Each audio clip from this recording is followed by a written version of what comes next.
Hello fair faw and welcome to another episode of BRAW.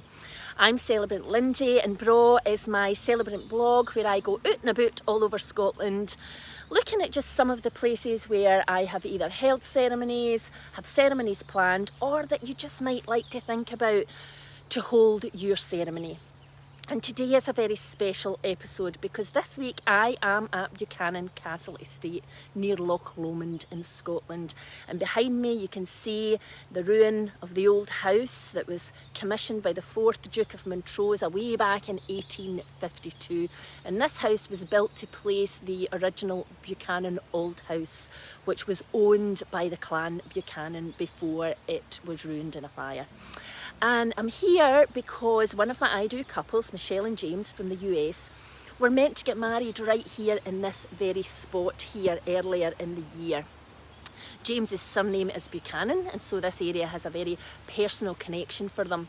But of course the wee mad COVID virus put a stop to any ceremonies and they've had to reschedule for next year. However, in just a few weeks they will be conducting their legal ceremony back in the USA, and they really want to incorporate an oathing stone ritual into that ceremony. But they were hoping to have a stone from here in Scotland. And so here I am. That's why I'm here in the rain at Buchanan Castle Estate to try and find a stone that they can use in their ceremony. I've actually found it. I've been here for about an hour and a half and I've found it, and I even have my wee altar here with me. Wonder if you can see it. Can you see my wee altar there? And I'm going to bless their stone in a wee ceremony, and then I'll post it onto them. And I'll talk a wee bit about the oathing stone ritual in a moment, but first I wanted to talk about why we have rituals at weddings, especially non-religious weddings, because we often associate rituals with religion. But after conducting hundreds of ceremonies, what I've curiously come to realise is that even when a couple says they want a non-religious ceremony, that doesn't necessarily mean, in fact it doesn't usually mean that they want it devoid of any spiritual meaning. Instead, what it usually means is that they don't want it to be pious and boring, and an I Do ceremony is never boring. What they do want, they still want it to have the spiritual support that we've come to associate with ancient ceremony. They might not put it into those words. They usually say things like, oh, we want it to be very meaningful, we want it to have depth. A couple said to me recently, we want it to reflect this deep bond that we are making with each other. So regardless of what language they use or how they voice it, what they really mean is they want their ceremony to have spiritual support. The idea that their ceremony is being held by something sacred and ancient. And rituals are a wonderful way of doing that. The French poet and mystic Novalis, I don't know if that's how you pronounce his name, but Novalis I think it is. He once said, "The seat of the soul is there where the outer and inner worlds meet." For me, rituals are the language of the soul. And whenever we perform one of these beautiful rituals in a ceremony, I believe we are opening the door between these two worlds, between the outer and the inner world, allowing us to connect with something on an ancient, deep and spiritual level.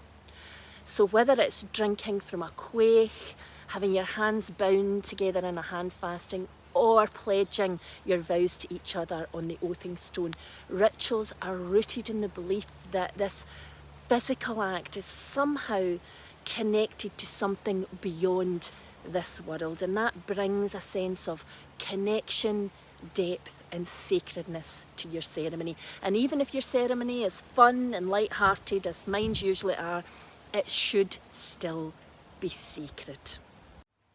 So let's talk a bit about the beautiful ritual of the oathing stone, and this is the I Do oathing stone that comes from the Outer Hebrides. But just let's imagine for a moment that instead of it being 2020, because let's face it, most of us wish we could transport ourselves out of 2020, But instead, let's imagine it's the year 1232, when these lands around here were in the possession of the clan Buchanan. And in those days, if a couple wanted to come together in marriage, they wouldn't have been able to procure a castle or a big country house for their festivities.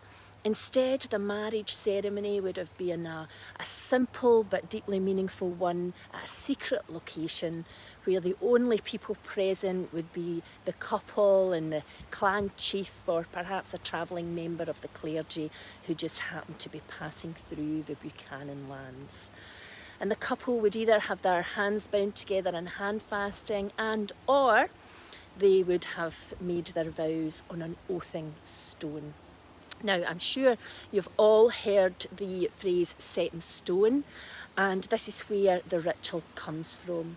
It's the exact same as when someone dies and we carve their name and perhaps some meaningful words onto the headstone. It's knowing that those words will be there for eternity. Because when something is set in stone, it's permanent and absolute, just like the vows we make when we marry. So in an oathing stone ceremony, when it comes to the part where you and your partner will be making your vows to each other, someone, either a guest or your celebrant, will come forward with the oathing stone, and they will either hold it and ask each of you to place your hand upon the stone as you make your vows, or if you don't want somebody else holding it, one of you can hold it and the other person can put their hand on top and you can say your vows that way.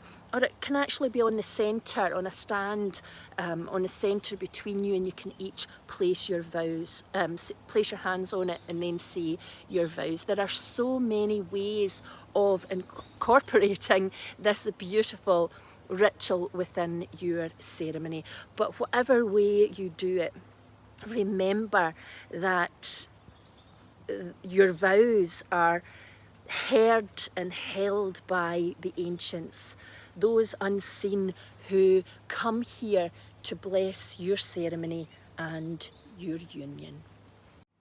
And just before I go, I wanted to leave Michelle and James with a wee poem. And I'm going to read it in Scots and then I'm going to translate it for you in English. So, Whither Twa Rings by Janet Paisley. Ye's are chippet new into the old stain o' time. Here a' thing fa's quait for yous. Here new sunlight skirls, rain diddles, the yearth burls. Ye's are no alane among the hurling constellations, but cleek it tae thon gird cried love. Older than ony circle o' stone and stains, share as a snaw ring round the moon, marriage is. Wear your vows weel when kechlin is the ale atween yous, or when nicht draps like a bolster down the middle o' your bed. Let the cold shudder o' the ben I was curie ye kindly. Let the sun I was hunt ye, however dark yon place. We wha haud or whish ken thorns hae roses. And when ye gang fae this day, the skinkling stars gang wi ye. When ye gang for it fae this day, the love that grew ye grows wi ye. And marriage is rocht, iron on stain, hond in hond. And I'll translate it for you. With these rings, you are fresh words on the old stone of time. Here silence honours you. Here now the earth turns, the sun beats, the rain sings. You are not adrift among the wheeling constellations, but held by the hoop of love. Ancient as the ring of standing stones, prophetic as a snow ring round the moon, marriage is. Wear your vows well when laughter is the wine between you, or when night lies like a bolster down the middle of your bed. May the cold shoulder of the hill always afford you shelter. May the sun always seek you, however dark the place. We who are wordless know thorns have roses. And when you go from this day, the burnished stars go with you. When you go forward from this day, the love that grew you grows with you. And marriage is struck, iron on stone, hand in hand. Michelle and James, we wish you the most beautiful of days when it comes in a couple of weeks. And I cannot wait till the three of us are standing here together in front of Buchanan Old House and you are ready to say your vows Scottish style. Fare thee weel, Michelle and James. Fair fall.